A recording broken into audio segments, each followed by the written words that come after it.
करना चाहती हूँ कि गहनों की भेंट में मान और स्वाभिमान होना चाहिए और महिला का हर घर में सम्मान होना चाहिए। जो माँ बनकर हमें हर जन्म मिल रही है, जो बहन बनकर हमारे कलाइयों में खिल रही है, जो बहू बेटी बनकर दो कुलों का मान रख रही है, सृष्टि की कर्ता तुम सकीर्ता का सहारा हो। महिला भारत की सब नारी को और यहाँ उपस्थित सब नारी को सादर नमन हमारा हो। जैसा कि हम सभी जानते हैं कि महिला को कई उपाधियों से जाना जाता है, लेकिन महिला अपनी सशक्तिकरण को समझ नहीं पाती है, वुमेन एम्पावरमेंट को समझ नहीं पाती है, आखिरकार वो है क्या। तो मैं आपको बताती हूँ कि नारी शक्तिकरण है क्या। महिला को हम कई उपाधियों से जानते हैं, जैसे बहन, बेटी, बहू, लेकिन जो बॉर्डर से लेकर घर तक का ध्यान रखती है, एक घर का कर्तव्य और एक मोर्चा, एक घर का मोर्चा और एक बॉर्डर का मोर्चा। तो मैं आपको कुछ ऐसी पंक्तियों के माध्यम से बताती हूँ, एक प्रेरणावर कविता सुनाती हूँ, जहाँ यहाँ उपस्थित सभी महिलाएं और हमारे भारतवर्ष की सभी महिलाओं को समर्पित करना चाहती हूँ। तू खुद की खोज में निकल, तू किस लिए हताश है, तू चल, तुझे समय की भी तलाश है। तू खुद की खोज में निकल, तू किस लिए हताश है, तू चल, तुझे समय की भी तलाश है। जब चरित्र है पवित्र तो क्यों है ये दशा तेरी, जब चरित्र है पवित्र तो क्यों है ये दशा तेरी।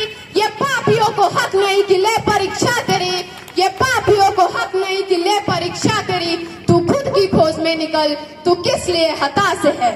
तू जला के भस्म कर उस क्रूरता के जाल को, तू आरती की लौ नहीं, तू खुद की मसाल है। तू खुद के पथ पर निकल, तू किस लिए हताश है। अगर बात करें एक माँ की, तो आज तक कोई ऐसी डिफिनीशन बनी नहीं है, आज तक ऐसे कभी बने नहीं है जो माँ को डिस्क्राइब कर सके, क्योंकि आज तक ऐसी कलम नहीं बनी है जो माँ के ऊपर कुछ लिख सके। जिसने हमें लिखा, हम इसके ऊपर कैसे लिख सकते हैं, जिसने हमें रचा, हम उसे कैसे रच सकते हैं।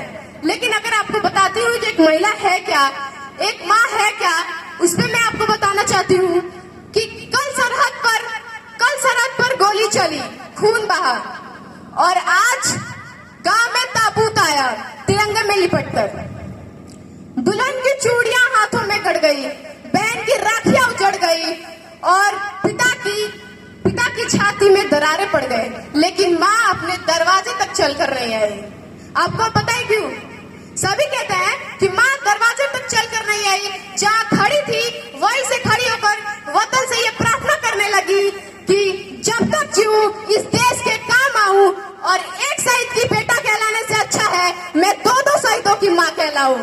इसलिए माँ कहते हैं, माँ का दर्जा सबसे ऊपर है, जिसे हम डिफिनेशन से बता नहीं सकते कि माँ है क्या। लेकिन फिर भी मैं आपको बताती हूँ कि माँ है क्या।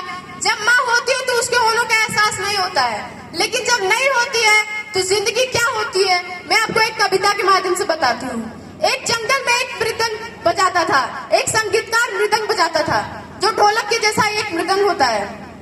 जब वो मृदंग बजाता था तो वहाँ एक गाय का बच्चा आके वहाँ खड़ा हो जाता था और मृदंग सुनता था।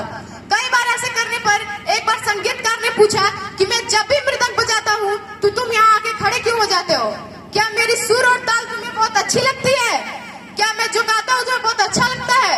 तो उस गाय के बच्चे ने कहा, नहीं ऐसा नहीं है, सुर क्या है, ताल क्या, मुझे कुछ समझ नहीं आता, लेकिन ये ढोलक के ऊपर जो चमड़ा मड़ा हुआ है ये मेरी माँ के बदन से आया है। जब इस पे थाप पड़ती है तो मैं इसके ओर खींचा चला आता हूँ। तब उसे समझ आया कि हाँ, माँ है तो उसकी कदर नहीं होती है, लेकिन माँ नहीं रहती है तो उसके होने का एहसास क्या होता है। आपको बताता है कि माँ है क्या। वो हम एक शब्द है तो वो पूरी भाषा है, हम कूड़ है तो वो अभिलाषा है, बस यही माँ की परिभाषा है। वैसे बताया तो माँ की परिभाषा होती नहीं है, लेकिन मैं आपको बता रही हूँ, हम एक शब्द है तो वो पूरी भाषा है, हम कूड़ है तो वो अभिलाषा है, हम समुद्र के बाल पकड़, तू झरनों से बाल पकड़, हम देश के अंग है वो अपूर्ता है, हम बकवास है वो भाषण है, हम लौकुश है वो सीता है, हम ताज है वो राज है, हम मस्तक है वो ताज है, हम एक राजा है तो वो सरकार है, वो सरकार है तो हम शासन है, वो स्वस्ति की उद्गम है, वही एक भाषा है। हम एक शब्द है तो वो पूरी भाषा है। So that's all. माँ का दर्जा किसी का भी दिया नहीं जा सकता, क्योंकि माँ सबसे ऊपर होती है। इसलिए अगर माँ है तो उसकी होता है। Mother is that